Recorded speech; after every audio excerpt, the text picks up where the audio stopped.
Tuelekee sasa kwenye mchezo wa fainali ambao utawakutanisha Azam Football Club na Young Africans katika Kombe la Mapinduzi. Tathmini yako ni ipi kuelekea kwenye fainali? Una tathmini gani kuelekea mchezo huu? Tathmini yangu mimi kwanza na respect Azam, kwa sababu Azam imekuwa ni chuo cha mpira kwa wachezaji wazawa. Ndio maana hata yani wale under 20. Ndio maana hata juzi wachezaji wakubwa wa kikosi cha kwanza walikuwa ni kama 3 mpaka 4.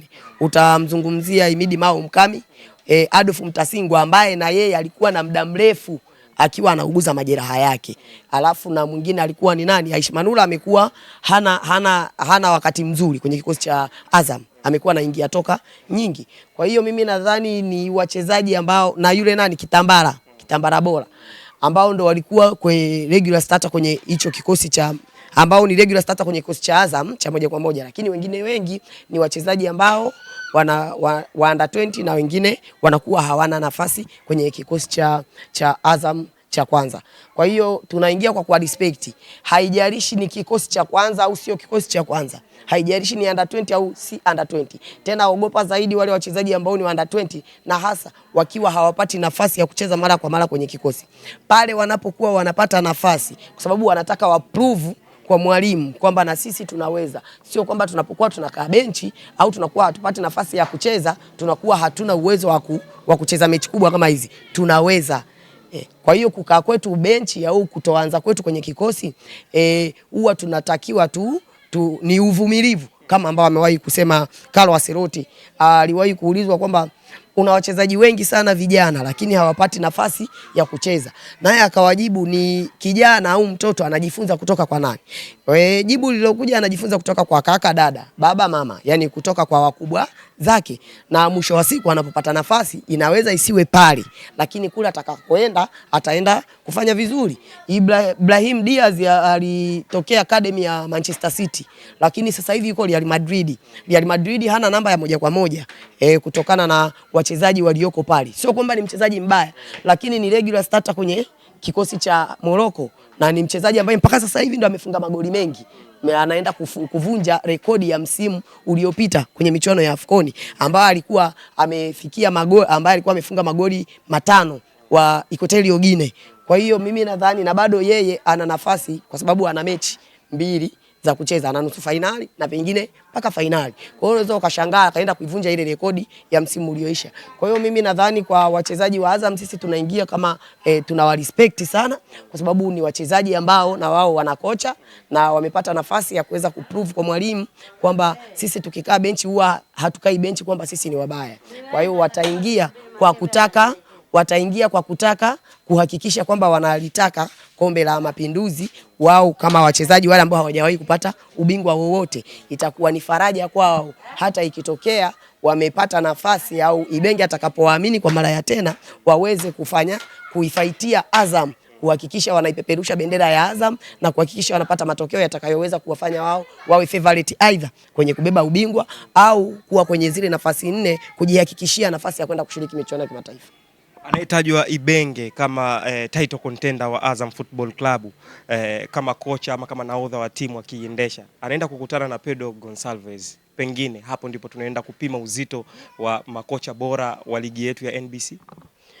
No, sio kwamba kukutana makocha wawili ambao ni makocha wazuri, aidha mwingine ana profile kubwa kwa Afrika au mwingine ana profile kubwa kwa Ulaya au mwingine amesoma UEFA Pro, haimaanishi kwamba kwenye mechi ndio unaenda kuprove. Sometimes mbinu za mwalimu zinashindikana, zinakuwa zifanyi kazi, wanatumika wachezaji, wanaita sijui nitumie neno gani ambalo litakuwa ni bora zaidi, game management. Wanatumia game management wachezaji kama wachezaji wakiwa ndani ya uwanja, kwamba tayari sisi kama sisi tushashindwa kuzitumia mbinu za mwalimu, so tunaenda kutumia uwezo wetu sisi wenyewe, game plan yetu sisi wenyewe pale tunapokuwa tumeferi kwenye mbinu za mwalimu, kwa sababu cha kipaumbele cha kwanza ni timu kama timu na logo ya klabu wanayokuwa wanaitumikia na bendera. Kwa hiyo sisi ndio tunaweza kubadilisha matokeo. Hata mechi ya Manchester City na Inter Milan ya UEFA finali, uliona game za Guardiola zilifeli.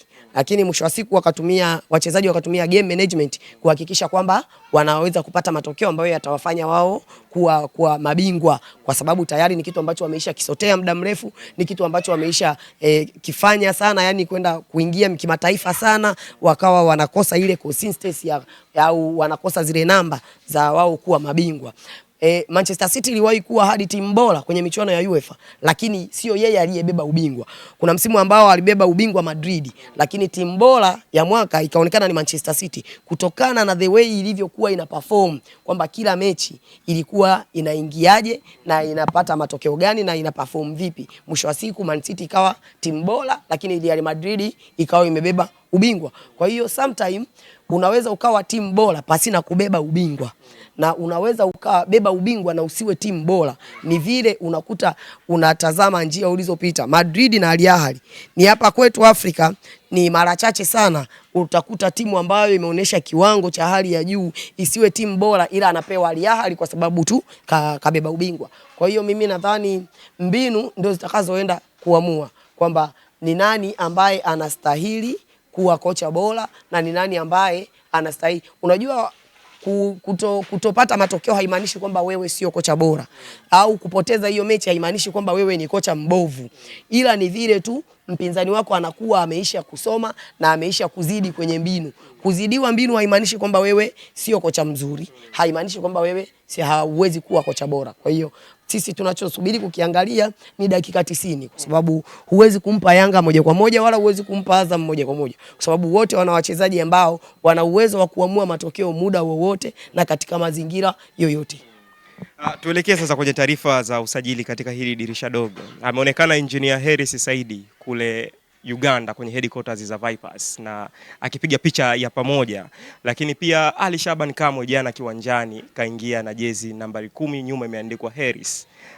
Jina linalozungumzwa sana ni Alan Okello kutokea pale Vipers, huenda akajiunga na Young Africans, ikiwa katika kurasa zote za Young Africans hazijathibitisha kwamba kweli Alan Okello ni mchezaji wa Young Africans, lakini taarifa nyingi ndo zinasema hivyo. Pengine nafasi ya Alan Okello na Young Africans kwako unaitazama vipi? Hivi anacheza nafasi gani? Mshambuliaji. Yupi sasa? Kuna mshambuliaji namba 8, kuna mshambuliaji namba 10, kuna mshambuliaji namba 9, kuna mshambuliaji namba 11. Kwa hiyo ni mshambuliaji namba gani? Namba ngapi? Namba 10. Basi nafasi ipo. Kama ni namba 10 nafasi ipo. Kwa nini unaona pale Yanga na mshambuliaji namba 10 ni nani? Kwa Mama Dumbi naye anatumika kama eneo hilo. Alikuwa anatumika kama hilo eneo ambalo sio eneo lake. Basi ni swala la muda, tusubiri. Ni swala la muda, lakini Eliza, unamtazamaje Alan Okello? Pengine akijiunga na Young Africans, nini kitaongezeka? Kwani sisi tunachokihitaji ni nini kwenye ile eneo? Tunahitaji tu mtu wa kuwachezesha wale zile njemba za kule mbele. Basi. Na sometime ikibidi anatumika kama namba 9 kama alivyotumika Aziz Ki, kwa sababu ukiishaona striker wako amebanwa, wewe unaingia kambani. Swala la muda. Kwa sajili hiyo kwa Young Africans unatoa asilimia ngapi? Nitatoa asilimia kama itakuja ikatiki, lakini sipotiki bado mtaanza kumtukana Engineer. Na nyie wachambuzi na nyie waandishi wa habari ndio huwa mnaeneza na ndio huwa mnasababisha wachezaji wengi wanaingia kwenye pressure ambazo hazina maana. Kwa sababu hakuna kiongozi anaingia sokoni kwenda kumtafuta mchezaji ambaye hawezi kuitumikia timu klabu yake, au ambaye ni mchezaji kabisa anajua kabisa huyu mchezaji hawezi kunipa ninachokitarajia afu akamchukua. Kila mchezaji huwa kiongozi anapoingia sokoni huwa analenga kwanza, huwa anaangalia feedback zake za nyuma, background yake, kwamba huyu mtu ni 1 2 3 atanifaa. Umeelewa? So swala la kuja sasa kukupa matokeo chanya au kutokupa, hilo ni swala sasa la mchezaji mwenyewe pamoja na mazingira na mifumo ya mwalimu. Ndio maana leo unaona mwalimu ameopti aletwe Depu. Umeelewa? Kwa sababu ni mchezaji ambaye yeye mwenyewe amemtengeneza tangu akiwa mdogo. Ameshindwa kuendana na Andy Boeli, sio kwamba Andy Boeli ni mchezaji mbaya, ila mwalimu ndiye anayeshinda naye mazoezini. Kwa hiyo unaona yawezekana Depu akija anaweza asifunge, lakini kuna vitu atanipatia. Umeelewa? Kama alivyosajiliwa Roberto Firmino kwenda pale Liverpool, target yao namba 1 Liverpool ilikuwa ni yule aende kuwa striker force. Umeelewa? Lakini mwisho wa siku hakuwahi kuwa top scorer hata mara moja pale England. Lakini yeye ilikuwa ni chachu ya Liverpool kupata matokeo chanya muda wote. Ndio maana ulikuta Mo Salah alikuwa top scorer yeye na Sadio Mane kwa mwaka huu, mwaka mmoja. Kwa hiyo mimi nadhani kuja kwa Depu haimaanishi kwamba sisi tunataka aje afunge tu hata pale ambapo haiwezekani. No, tunachokihitaji ni yeye ule uharaka wake anapokuwepo kwenye eneo au linapotajwa jina la Depu, tayari saikolojia ya beki inatakiwa icheze kwamba kuna mtu ambaye nikimwachia nafasi basi anaweza akaniadhibu muda wote. Sasa hawa wengine ndio wanaweza kupata nafasi ya kuweza kuscore. Kwa hiyo mimi nadhani ni wachezaji wote waliosajiliwa Young Africans wana kila sifa ya kuitumikia Young Africans. Sasa ni wao kuweza kumprove mwalimu kwenye viwanja vya mazoezi, kumhakikishia kwamba sisi hatujaja hapa kwa bahati mbaya. Tunachokihitaji ni namba na muda tuweze kuitumikia klabu ya Young Africans, kuisaidia iweze kupata matokeo muda wote na katika mazingira yoyote yale. Vyanzo vingi vinataja kwamba Young Africans sehemu waliotolea macho ikiwa ni kwa Depu mpaka kwa Alan Okello, sio rahisi sana kuwachukua wachezaji hao bila kutoa fedha, yani bila kuwa na nguvu ya misuli ya kifedha. Na Young Africans inaonekana kwa asilimia kadhaa imeshafanikisha masuala hayo. Pengine Young Africans ni moja kati ya timu shindani hasa kwenye dirisha la usajili hivi sasa. Unajua tatizo la Watanzania wengi wanafikiria kila kitu ni pesa. Kila kitu, anything wanajua wao ni hela. Kumbe sometime mazungumzo na project ambayo yani jinsi gani yule kiongozi anavyokuja kukuapproach. Mimi ni 1 2 3, natamani niwe moja, tuwe 1 2 3, sisi na wewe tukiwa na wewe ni 1 2 3, umeelewa? Na ukija kwetu itakuwa ni 1 2 3, aidha itakuwa 1 2 3, umeelewa? Sasa wao wanajua kwamba hao ni Watanzania, sasa wanajua kwamba kila kitu ni pesa. Kila kitu ni pesa. Yani pesa haiwezi kumaliza matatizo siku zote. Pamoja na kwamba ndo kitu cha kwanza ambacho unatakiwa uwe nacho. Yani pesa ni kitu automatically ambacho kipo tangia dunia inaumbwa. Umeelewa? Lakini sasa inakuja vipi mpaka wanachanganyikiwa kwamba wingi wa pesa, kwamba pesa, hatuna pesa nyingi ya kumchukua fulani. So mimi niwathibitishie ni swala la muda kwamba kumsikia Depu na Okello ni swala la muda. Wampe engineer muda, yani kama dakika tu au kama sio sekunde, wamvumilie kwenye hizo dakika na sekunde na siku 2 3. Hapo hizo ulichokuwa unakiongelea ni nguvu ya ushawishi. Ina maana kwamba Young Africans wana nguvu ya ushawishi kuliko vilabu vingine. Sasa hao wengine mimi sitaki kuwazungumzia. Tunaongelea sisi kama sisi. Sio kwamba tuna nguvu za ushawishi. Sisi hao wengine hayatuhusu. Sisi tunachotaka ni kumshawishi mchezaji. Ni kama wewe unavyoingia sokoni kwenda kusajili line au unavyoenda kutangaza biashara yako. Ni lazima uende kumshawishi mtu mpaka ikubali bidhaa yako. Sometime unakuta ile bidhaa nayo umeelewa kutoka labda kampuni nyingine, lakini na wewe una bidhaa ile ile. Sasa ni wewe unaweza ukamshawishi vipi ili aweze kuona cha kwako ni bora kuliko cha yule, ili hali ni kitu kimoja. Kwa hiyo mimi nadhani kinachotakiwa kufanyika, sisi tunachokifanya ni kuapproach kwa maneno mazuri wachezaji, maneno matamu. Young Africans klabu yenye mashabiki wengi, mafani wengi duniani, ina mashabiki mpaka Ujerumani ujue. Hakuna timu yenye mashabiki mpaka Ujerumani kama Young Africans. Hakuna timu Tanzania hii yenye mashabiki Marekani kama Young Africans, umeelewa? Sasa wewe mchezaji akishasikia kwamba tuna mashabiki mpaka Marekani, rafiki yangu anaachaje kuja Young Africans? Lazima aje avae nembo ya wananchi, aje kuitumikia klabu ya Young Africans kuhakikisha anatupatia matokeo sisi tuweze kuendelea kufanya vizuri katika viunga vya kimataifa. Maana Alan Okello huko awali alikuwa amehusishwa na Simba Sports Club, lakini wameyayukia juani, hawasikiki tena kuhusu deal la Alan Okello, na Young Africans ndio iko mbele kwa hatua kubwa sana. Sasa wewe hawa jamaa walienda kwenye mkutano wakasema hawali, mwisho wa siku wali ukaisha. Umeelewa? Sasa wali umekwisha. Wameambiwa simameni tuiombe timu yetu ina mechi ngumu Mali, kufumba na kufumbua, mkutano umekwisha. Umeelewa? Wakazira wakasema hatuli wali. Alafu kwenda kuangalia kwenye masufuria wali umekwisha. Wali ulienda wapi? Hao watu wana uwezo wa kumtoa mchezaji Viper. Si walishindwa kwa Manzoki au? Na rafiki yangu. Eliza bwana, turudi kwenye swala lingine, ni swala la kiwanja. Young Africans imeweka wazi kwamba mchakato wa ujenzi wa kiwanja pale Jangwani unaendelea, na wameita au wamewakaribisha wabia wengine wajiunge na Young Africans katika project hiyo, na wametuma barua ya wazi ambayo imejieleza katika mradi mzima. Watu walikuwa washaanza kuzungumza kuhusu jambo hilo kwamba mpaka sasa hivi Young Africans hawajaweka wazi, na Young Africans imetoka na kuweka wazi. Pengine Eliza, nini ambacho nyinyi mnaisemea timu yenu kwa kufanya haya mambo kwa uweledi mpaka hivi sasa? Respect sana kwa engineer, kwa sababu kapiga watu vichwani. Mimi mwenyewe hapa nataka nilipie kadi yangu miaka 5 mbele ili nipate kiti. Unadhani mchezo? Kiti. Unadhani ule uwanja ukijengwa pale unabeba watu 35 mchezo? Ukishangaa usipolipia kadi yako upati kiti pale. Yaani tunaenda mambo yetu au project zetu zinaenda kiprofessional zaidi. Manchester United wanalipia kadi kwa mwaka. Mimi mwenyewe nataka nifanye hivyo. Yaani wanalipia tiketi kwa mwaka mzima. Umeelewa? Yaani yeye anakuwa anaenda tu uwanjani. Kubeba vuvuzela lake, kubeba skafu yake, kavaa jezi yake, anaenda uwanjani, anafika tu, yeye anakaguliwa, anaingia. Umeelewa? Kwa hiyo kwenye uwanja wetu mimi hapa nina mpango nianze kuweka bukubuku kwa ajili ya kulipia zile tiketi. Siku uwanja ukikamilika tu mimi nalipia tiketi za mwaka mzima. Umeelewa? Haya, haijalishi mechi kubwa ndogo, nalipia mwaka mzima. Kama mnatamba hivi na upande fulani.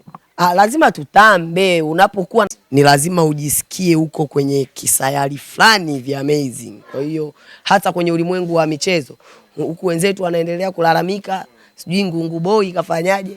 Tumewabebesha kombe la mashabiki, wamesahau Albadili, wamesahau Ngungu Boy amewakosea nini, wamesahau. Timu ikipoteza Ngungu Boy anaibuka hafai. Ikipata matokeo umsikie akitajwa Ngungu Boy wa watu, wamuache yule baba, watamuua na pressure. Ana familia yake na inamtegemea. Kwa hiyo sisi tunajivunia engineer wetu. Na hatoki kama wana mpango waanze kuleta posa. Engineer haendi popote.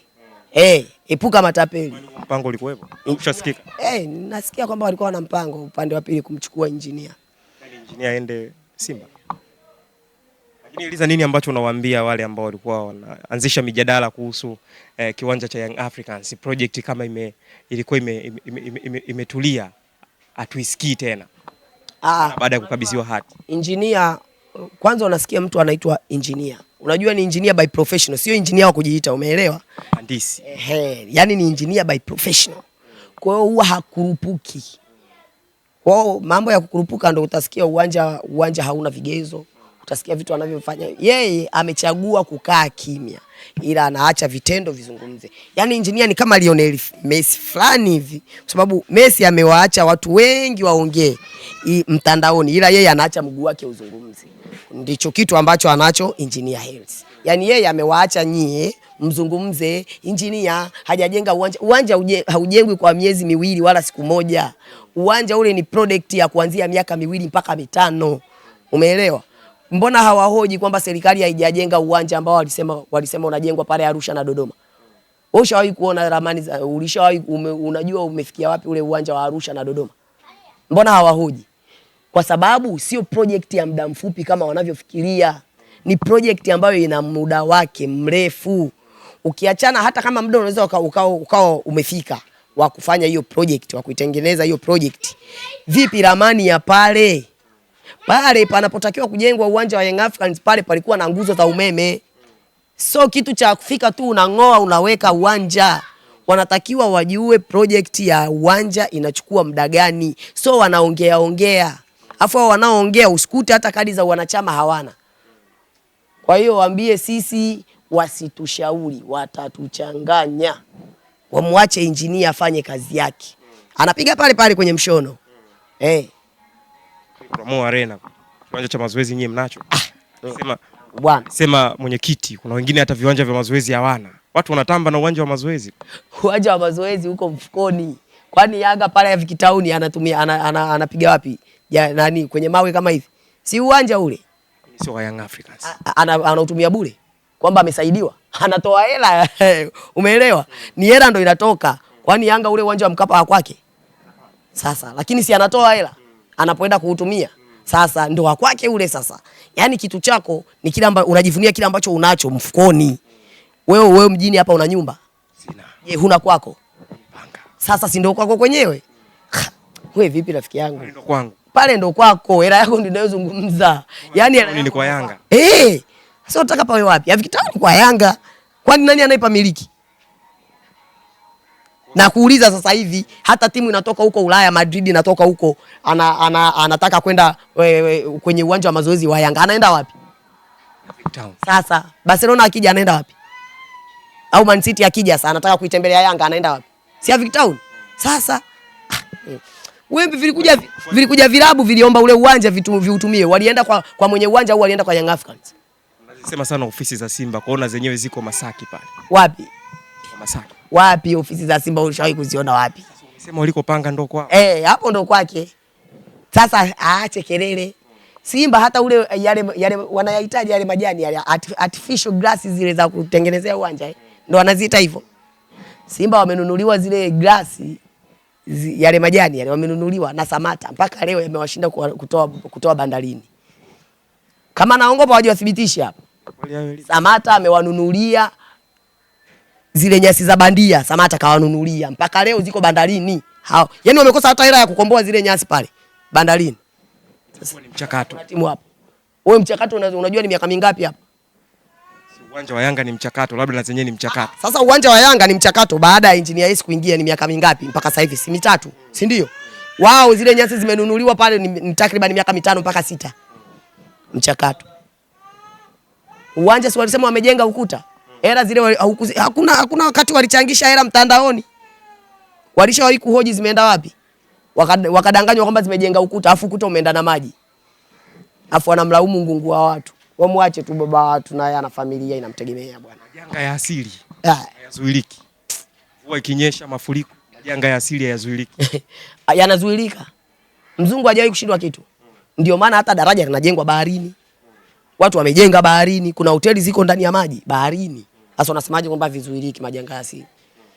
Fulham uwanja wake wenyewe uko karibu, yani uko mtoni juu ya maji. So unashangaa unasema kwamba majanga hayazuiliki, rafiki yangu. Ogopa sana teknolojia. Shukrani sana. Watu wa Mungu, vitu vya mzungu. Shukrani.